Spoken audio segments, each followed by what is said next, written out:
vamos a presentar a un especialista, a nuestro invitado de hoy. Adelante.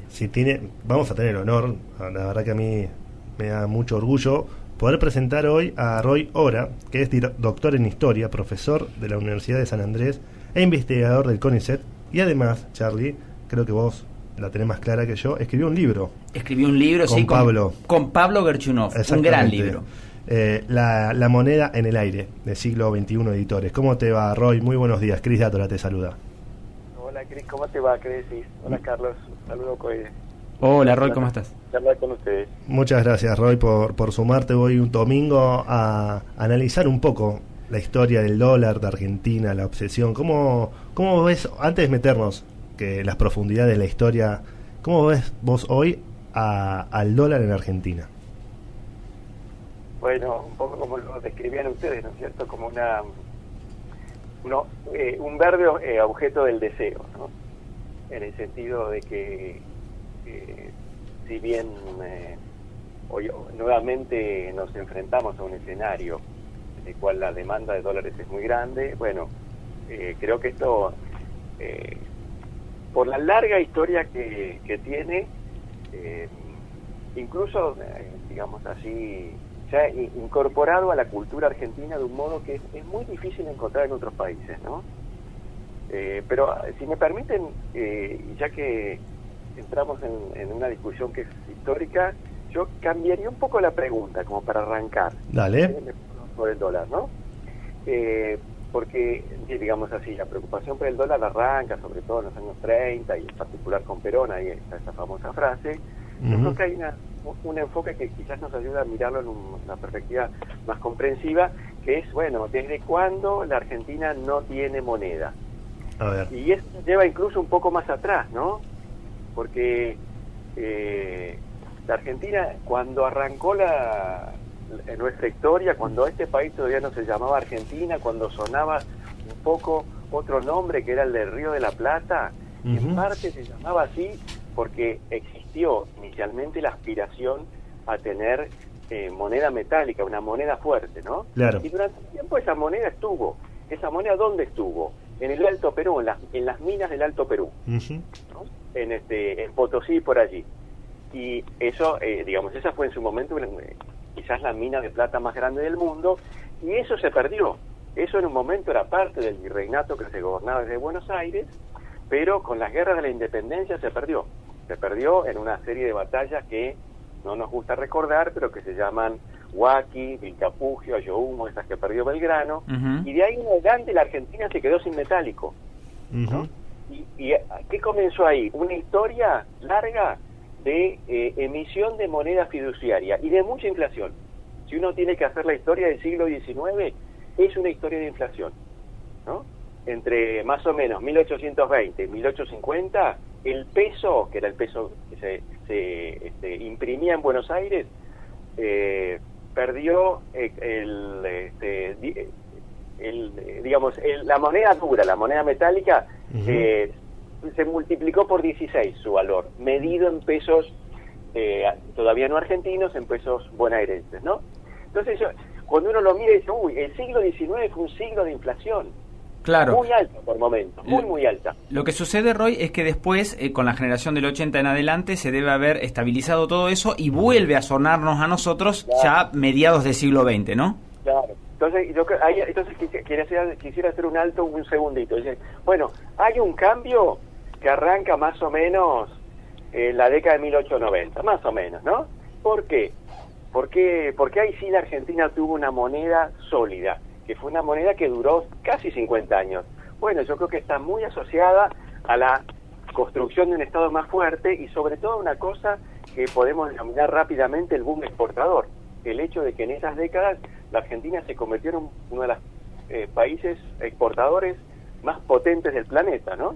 Entonces ahí, digamos así, toda la historia monetaria pasada, que digamos, con algunas salvedades, podemos identificar con nuestro presente, para decirlo rápido, quedó en un segundo plano. Pero fíjense, todavía en los 1890, había gente que decía, los banqueros, los que invertían en la Argentina, decían, cuidado con la Argentina, porque es un país sin moneda. Claro, ahora...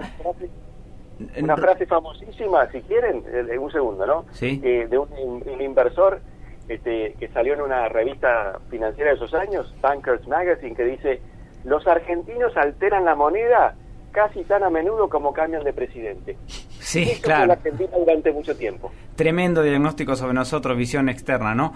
Pero, Roy, te quería preguntar en realidad, ¿qué otro ingrediente más alimenta este amor, obsesión de los argentinos por el dólar? Porque la inflación, si bien es condición necesaria para explicarlo, no es suficiente.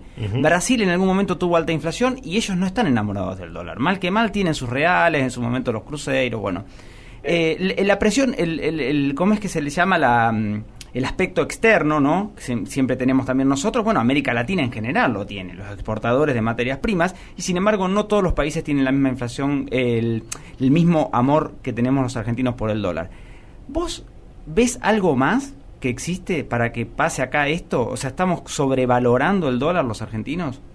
Bueno, yo creo que no, porque los argentinos nos hemos acostumbrado a una larga historia de muy alta inflación, de erosión de nuestros ahorros, que nos lleva a, como ustedes decían hace un rato, a tratar de proteger nuestro ahorro recurriendo a esta moneda, ¿no es cierto? Que es la moneda que se impuso en el mundo desde la década del 30.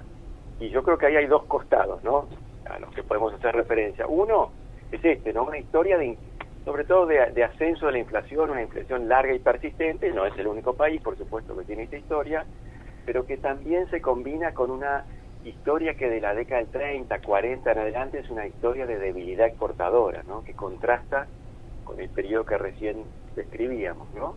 De los 30 en adelante a la Argentina le fue mal en términos de crecimiento de sus exportaciones. De hecho, fíjense, recuerden, ¿no?, entre 1930 y 1960 las exportaciones argentinas se mantuvieron estancadas, tanto en términos de volumen como de valor. Y esta es una sociedad moderna, ¿no?, mucho más moderna que la brasileña. ¿En qué aspecto? En el sentido de que tiene clases medias mucho más grandes y prósperas, clases trabajadoras mucho más prósperas, y que aspiran a un nivel de vida más alto, ¿no? Y ese nivel de vida más alto en gran medida está se refleja en un deseo de consumir, de tener un nivel de vida que está por encima de la productividad de su economía, ¿no? Entonces digamos, uno lo puede mirar de los dos lados. Es, bueno, un Estado que gasta más de lo que tiene, ¿no es cierto?, y que por tanto, como no tiene recursos sostenidos para financiarse afuera, tiene que emitir. Por otro lado, una economía y una sociedad que demandan más bienes de los que puede producir. Y yo creo que esa es la combinación que nos hace particularmente débiles en términos de como sociedad, ¿no? Como clarísimo. De demanda de un activo fuerte, y al mismo tiempo de demanda de un nivel de vida más alto que podemos financiar, ¿no? Y eso lleva muchas veces como lo hemos visto en los últimos 50, 60 años, incluso más, a tener un Estado que en parte gasta más de lo que tiene, en parte también mantiene un tipo de cambio alto que no es bueno para otras cosas, ¿no? Roy, la última por mi parte, te pregunto un momento o una década donde se popularizó esto, donde el dólar dejó de ser ya cosa de entendidos para pasar a estar en la casa, meterse en las cocinas, ¿no?, cuando uno prendía el televisor, y el dólar fue cosa de todos los días y nos acompaña hasta hoy, ¿no? Sí. Claro, bueno, mira, desde los 30 en adelante Estados Unidos entra al centro del escenario, se pone en el radar. Pero eso es para los que tienen una visión compleja del fenómeno. Bueno, y todavía en los 50, como ustedes recién decían, Perón podía decir el dólar es un tema que a las mayorías no les interesa. Yo creo que eso cambió, y hay un trabajo que lo muestra, de Ariel Wilkie, sobre la historia del dólar, 70s y 80s. ¿Por qué? Porque ahí coincidieron varios fenómenos, ¿no? Globalización financiera por una parte, y un ascenso dramático de la inflación, en particular del Rodrigazo en adelante, ¿no? Y ahí creo que el primer indicador que nos lo muestra es el hecho de que las propiedades, el mercado inmobiliario comenzó a manejarse con el dólar como referencia. Fue el primer mercado importante para la gente común, ¿no? me quiero comprar una casa, quiero un departamento con un ambiente más. Bueno, ¿cuánto vale eso? De los 70 y sobre todo los 80, eso ya está denominado en dólares. Y por supuesto después esa experiencia fue una experiencia que empezó a hacer, si se quiere, metástasis en un conjunto de mercados más amplios en los 80, fundamentalmente en la medida en que la inflación sistemática hizo que toda posibilidad de ahorro en moneda local se hiciera imposible, ¿no? Roy, así que hay que buscar un momento, yo creo que es ese. Roy, la última, y apelando un poco a tu profesión como doctor en historia, ¿cómo hacen los Estados-nación para darle valor a su moneda? Bueno, muchos lo han conseguido, ¿no? La inflación no fue un fenómeno argentino desde la Segunda Guerra Mundial en adelante, ¿no? Estados Unidos tuvo tasas de inflación arriba del 6-7% durante el periodo largo, Europa también las tuvo, los países latinoamericanos en líneas generales tuvieron tasas de inflación similares a la de la Argentina de los 70 y 80. Y en algún momento perdimos el tren. En algún momento perdimos el tren y probablemente ese momento haya sido comienzos del nuevo siglo, cuando muchos países aplicaron los recursos intelectuales y políticos que les permitían bajar la inflación. El caso más conocido es Brasil, ¿no es cierto?, con el que siempre se compara. El momento en el que la Argentina diverge de esa experiencia, ¿no? Lula tomó un camino, en la Argentina de los gobiernos Kirchner tomó otro, ¿no? Y yo creo que ahí podemos mirarlo de los dos lados. Uno, errores en la política económica, el INDEC falsificando la estadística, ese tipo de cosas. Y otra, creo que hay que pensar un poco, porque el problema es más complejo de lo que parece, ¿no? Y de hecho, de ahí en adelante ningún gobierno pudo ponerle el cascabel al gato. Creo que tenemos que pensar también en, bueno, ¿por qué se tomó ese camino?, ¿no es cierto? Y yo ahí enfatizo, no es el único elemento, pero creo que es un elemento que tenemos que tener en cuenta, el hecho de que la sociedad argentina es una sociedad que demanda un nivel de gasto, un nivel de vida, un nivel de bienestar alto, ¿no? Y eso presiona mucho sobre las cuentas del sector público, ¿no? Entonces creo que hace falta no solo certeza respecto a cuál es el camino para resolverlo, eso creo que está en todos lados, sino también una dosis de poder político mucho más grande que la que los gobiernos hasta ahora, en los últimos 20 o 25 años, han podido acumular, ¿no?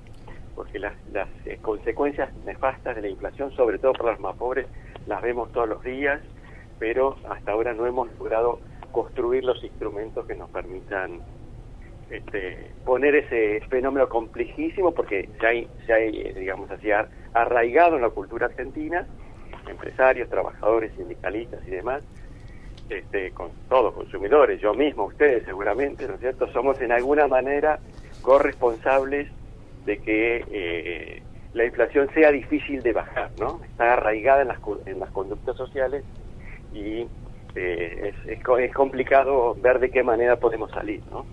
Muchísimas gracias, Roy.